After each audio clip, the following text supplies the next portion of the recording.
Hello everyone, welcome back to another video on how to fix online. In today's video, I am going to show you how to fix login problems with Chatbot account. If you are having trouble logging into your account, here are some fixes you can try. The first thing to do is to check that you have a stable internet connection, either through Wi-Fi or cellular data. Then try logging in again. Also make sure that you are typing your information correctly.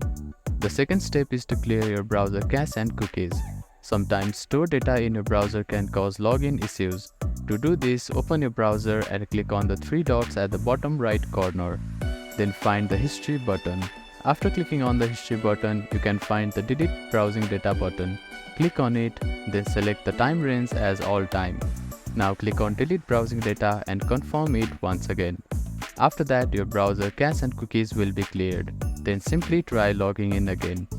You can also try updating your browser. Open your App Store or Play Store and search for your browser. Check if there are any updates available for the application. You will see an update button.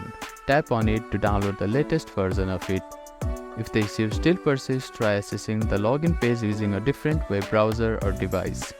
I hope these fixes helped you to get logged into your account. If none of the above steps resolve the issue, reach out to the Chatbot customer support for assistance. They may be able to provide further troubleshooting steps and help you solve your problem. If you have any questions, please let me know in the comments below. Do not forget to like and subscribe for more helpful tips and tutorials. Thank you for watching.